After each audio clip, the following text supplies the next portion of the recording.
সুপ্রিয় শিক্ষার্থীবৃন্দ, আসসালামু আলাইকুম। আশা করছি সবাই ভালো আছো। আজকের এই অনলাইন ক্লাসে আমি তোমাদেরকে আন্তরিক শুভেচ্ছা জানিয়ে আমার ক্লাস শুরু করছি। আমি আজকে তোমাদেরকে হিসাব বিজ্ঞান দ্বিতীয় পত্রের ষষ্ঠ অধ্যায় আর্থিক বিবরণী বিশ্লেষণ চ্যাপ্টারটা আলোচনা করব। আর্থিক বিবরণী বিশ্লেষণ বলতে একটা প্রতিষ্ঠানের আর্থিক বিবরণী বিশ্লেষণের বিষয়টা করতে গেলেই আমাদেরকে প্রথমে অনুপাতের কথা আসবে। অনুপাত কি এবং অনুপাত বিশ্লেষণটা কি। তাহলে আমরা প্রথমেই আলোচনা করছি অনুপাত কি, অনুপাত কাকে বলে, অনুপাত বিশ্লেষণ কি।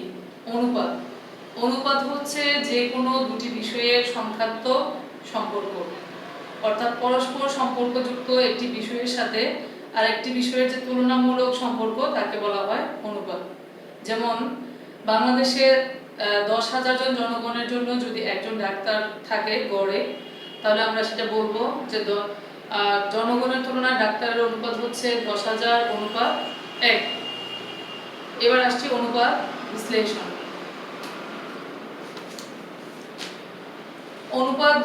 অনুপাতের সাহায্যে দুটি বিষয়ের মধ্যে কাঙ্ক্ষিত অনাকাঙ্ক্ষিত, ভালো মন্দ, উচ্চ নিম্ন, কম বেশি ইত্যাদি অবস্থানগত পর্যালোচনা করাকে অনুপাত বিশ্লেষণ বলে। ব্যবসায়ের ক্ষেত্রে অনুপাতের সাহায্যে দায় পরিশোধ ক্ষমতা, সম্পদের অর্জন ক্ষমতা, সম্পদ বৃদ্ধির হার এবং পরিচালন দক্ষতা ইত্যাদি নানাবিধ বিষয়ের মধ্যে আভ্যন্তরীণ এবং বাহ্যিক পর্যালোচনা করা সম্ভব। এবার আমরা আলোচনা করব অনুপাতের শ্রেণীবিন্যাস। অনুপাতকে বিভিন্ন দৃষ্টিকোণ থেকে দুই ভাগে ভাগ করা হয়েছে। আমি বোর্ডের মধ্যে তুলে ধরেছি, তোমাদের চিত্রটা একটু দেখো সবাই। নাম্বার 1 উৎস বা ভিত্তিতে বিবেচনায় অনুপাত, আর নাম্বার 2 উদ্দেশ্যের বিবেচনায় অনুপাত। উৎস বা ভিত্তিতে বিবেচনা অনুপাতকে আমরা আবার তিন ভাগে ভাগ করেছি। এক নাম্বার বিশদ আয় বিবরণী ভিত্তিক অনুপাত সমূহ, দুই নাম্বার আর্থিক অবস্থার বিবরণী ভিত্তিক অনুপাত সমূহ, তিন নাম্বার মিশ্র ভিত্তিক অনুপাত সমূহ। তাহলে আমি একটু করে আলোচনা করব এখন বিশদ আয় বিবরণী ভিত্তিক অনুপাত সমূহ কি। যে অনুপাতগুলো একটি প্রতিষ্ঠানের শুধুমাত্র আয় বিবরণীর উপর ভিত্তি করে অনুপাত নির্ণয় করা হয় তাকে বলা হয় বিশদ আয় বিবরণী ভিত্তিক অনুপাত। এই বিশদ আয় বিবরণী ভিত্তিক অনুপাতের মধ্যে রয়েছে আমাদের মোট লাভ অনুপাত, নিট লাভ অনুপাত, পরিচালনা মুনাফা অনুপাত। এবার আসছে আর্থিক অবস্থা বিবরণী ভিত্তিক অনুপাত সমূহ। আর্থিক অবস্থা বলতে একটি প্রতিষ্ঠানের উদ্বৃত্তপত্র বা আর্থিক অবস্থার বিবরণীর উপর ভিত্তি করে যে অনুপাত সমূহ নির্ণয় করা হয় তাকে বলা হয় আর্থিক অবস্থার বিবরণী ভিত্তিক অনুপাত। যেমন এক নম্বরে আসছে আমাদের চলতি অনুপাত, যেটা চলতি সম্পদ এবং চলতি দায়ের ভিত্তিতে করা হয়। তড়িৎ অনুপাত, দায় মালিকানা অনুপাত, মালিকানা মোট সম্পত্তি অনুপাত এবং মূলধন গিয়ারিং অনুপাত। আমি এবার চলে আসছি তৃতীয় ধাপ মিশ্র ভিত্তিক অনুপাত। মিশ্র বলতে আমরা বুঝি কম্বিনেশন বা সমন্বয়, যে আয় বিবরণী এবং আর্থিক অবস্থার বিবরণীর ভিত্তিতে যে অনুপাত করা হয় তাকে বলা হয় মিশ্র ভিত্তিক অনুপাত। এখানে আমাদের আয় বিবরণী তথ্য থাকবে এবং আর্থিক অবস্থার বিবরণী তথ্য থাকবে। এই অনুপাতগুলো কি কি? যেমন মৌজুদ আবর্তন অনুপাত, দেনাদার আবর্তন অনুপাত, পাওনাদার আবর্তন অনুপাত, মূলধন আবর্তন অনুপাত, বিনিয়োজিত মূলধনের উপর মূলধনের আয় অনুপাত। স্টার্ট।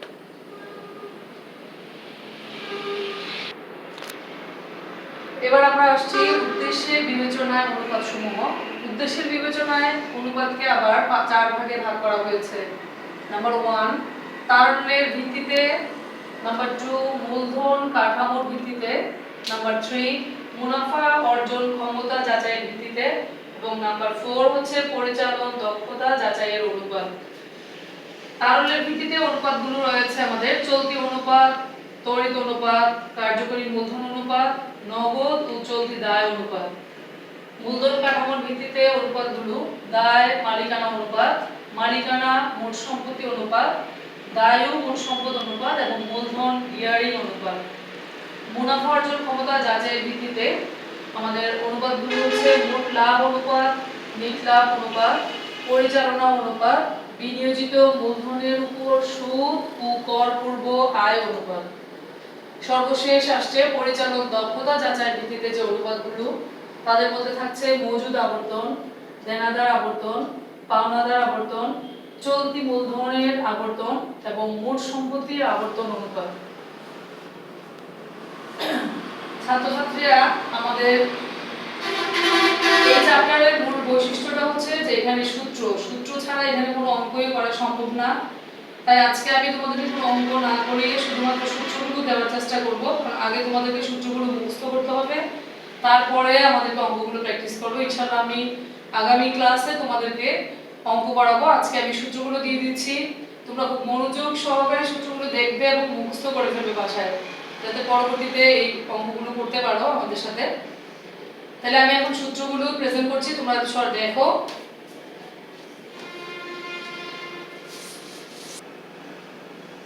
এক নাম্বার সূত্র দেখো, চলতি অনুপাত। চলতি অনুপাত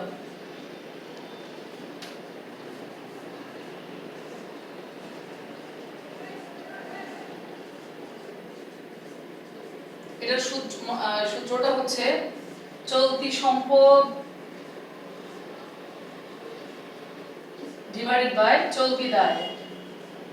অর্থাৎ একটা প্রতিষ্ঠানের যে সম্পদগুলো খুব সহজে নগদ অর্থে রূপান্তর করা যায় তাদেরকে বলা হয় চলতি সম্পদ, এবং সর্বোচ্চ মেয়াদ যেগুলো 1 বছর। আর চলতি দায় হচ্ছে যে দায়গুলো দ্রুত পরিশোধ করতে হয় এবং যেগুলো 1 বছরের ভিতরে অবশ্যই পরিবর্তন হয় বা পরিশোধ হয়। এবং এই সূত্রের আদর্শ মান লাগবে আমাদের, চলতি অনুপাতের আদর্শ মান হচ্ছে 2:1। নাম্বার 2, তড়িৎ অনুপাত।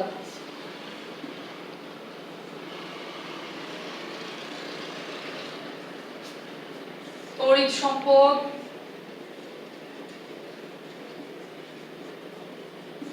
ডিভাইডেড বাই তড়িৎ দায়।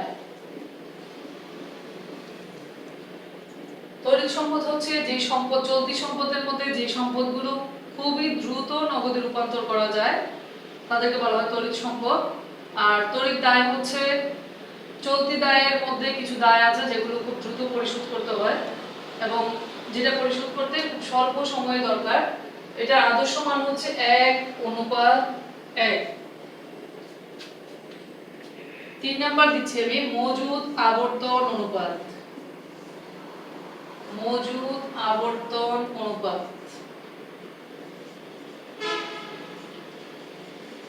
মজুদ আবর্তন অনুপাত সমান বিক্রিত পণ্যের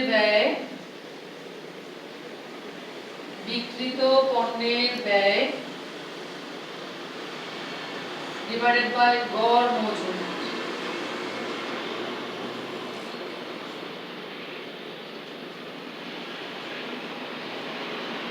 এটার আদর্শ মান হচ্ছে ন্যূনতম 8 বার। 4 নাম্বার, দেনাদার আবর্তন অনুপাত। দেনাদার আবর্তন অনুপাত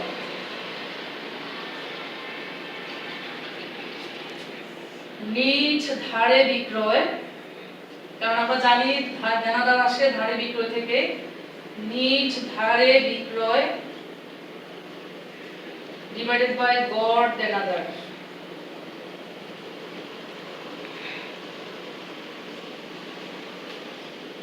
এটা আবর্তন হয় ন্যূনতম 4 থেকে 6 বার। এবং দেনাদার আবর্তনের সাথে আমাদের আরেকটা কাজ করতে হবে, গড় আদায় সময়, মানে দেনাদারের কাছ থেকে আমরা টাকাটা কত দিনে আদায় করতে পারবো। গড় আদায় সময় সমান 365 দিন ডিভাইডেড বাই দেনাদার আবর্তন অনুপাত।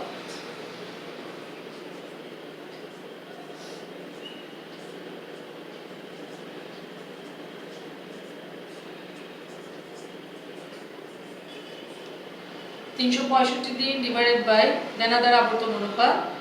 এখানে আমাদের ন্যূনতম সময় হচ্ছে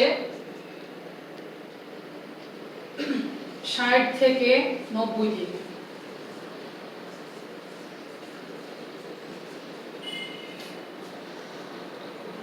5 নম্বরে আমি যাচ্ছি পাওনাদার আবর্তন অনুপাত।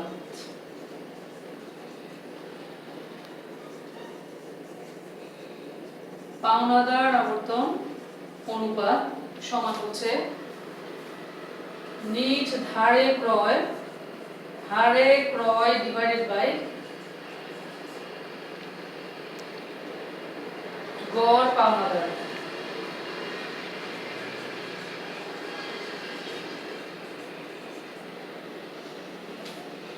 এটা আবর্তনের সময় হচ্ছে 6 থেকে 8 বার।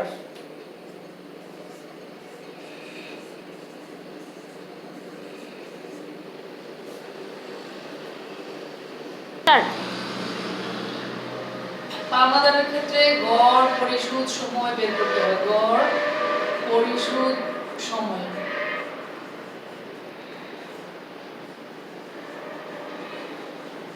সমান হচ্ছে 365 দিন ডিভাইডেড বাই পাওনাদার আবর্তন অনুপাত।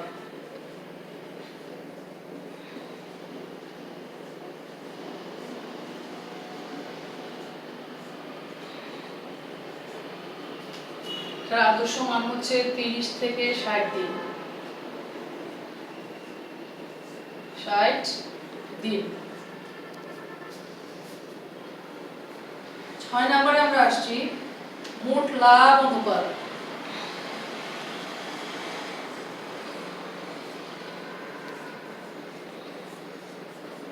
মোট লাভ অনুপাত হচ্ছে উপরে মোট লাভ ডিভাইডেড বাই বিক্রয় গুণ 100, এবং এগুলো সবগুলো লাভের হারগুলো শতকরা হারে আসবে। এটার আদর্শ মান হচ্ছে 20% থেকে 30%। 7 নম্বরে যাচ্ছি আমরা নিট লাভ অনুপাত। নিট লাভ অনুপাত হচ্ছে নিট লাভ ডিভাইডেড বাই নিট বিক্রয়। নিট লাভ ডিভাইডেড বাই বিক্রয় গুণ 100, এবং এখানে আদর্শ মান আসছে 5% থেকে 10%। 8 নম্বরে দিচ্ছি পরিচালনা মুনাফা অনুপাত। পরিচালনা মুনাফা অনুপাত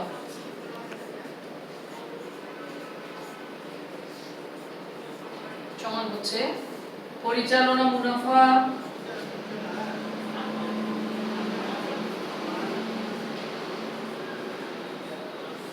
ডিভাইডেড বাই বিক্রয় গুণ 100, এবং এটার আদর্শ মান হচ্ছে 10% থেকে 15% থেকে 20%।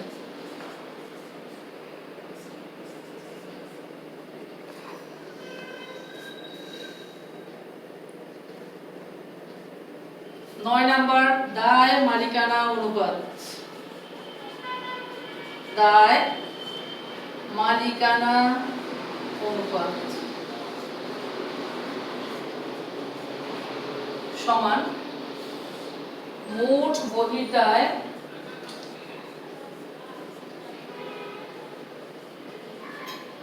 ডিভাইডেড বাই মালিকানা তহবিল বা মালিকানা সত্ত্ব। এর আদর্শ মান হচ্ছে 1:3। এই 10 নম্বরে হচ্ছে বিনিয়োজিত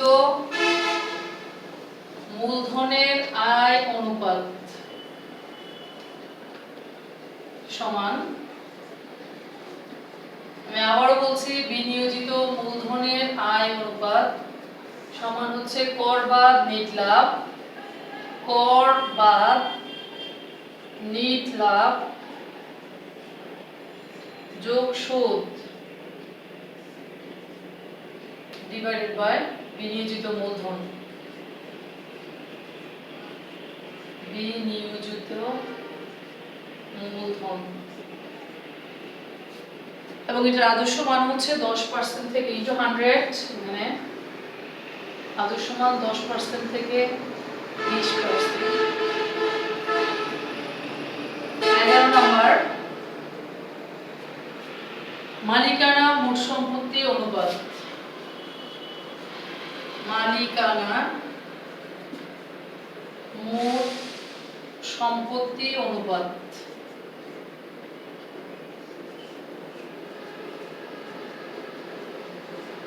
সমান মোট সম্পদ মালিকানা তহবিল ডিভাইড বাই মোট বাস্তব সম্পদ। মালিকানা তহবিল ডিভাইডেড বাই মোট বাস্তব সম্পদ, অর্থাৎ এখানে কোনো ভুয়া সম্পত্তি থাকবে না এবং এটার আদর্শ মান হচ্ছে 3:4। 12 নম্বরে আমি দিচ্ছি মূলধন গিয়ারিং অনুপাত।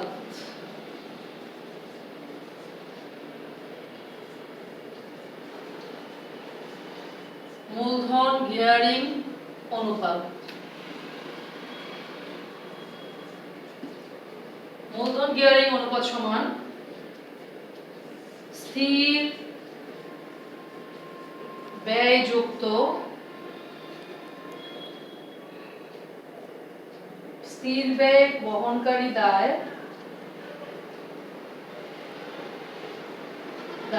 ডিভাইড বাই সাধারণ শেয়ার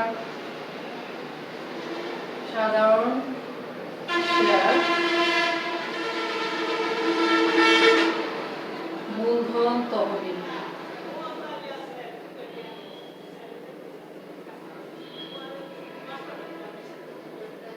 স্থির ব্যয় বহনকারী দায় ডিভাইড বাই সাধারণ শেয়ার মূলধন তহবিল, এটার আদর্শ মান হচ্ছে 1:2।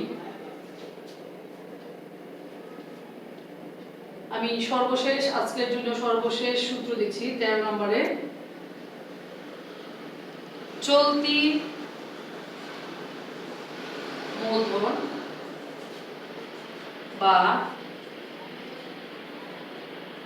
কার্যকরী মূলধন অনুপাত। চলতি মূলধন বা কার্যকরী মূলধন অনুপাত সমান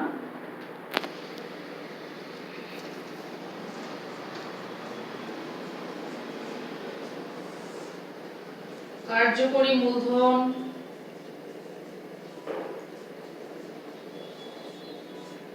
ডিভাইডেড বাই চলতি দায় এবং এর আদর্শ মান হচ্ছে 1:1।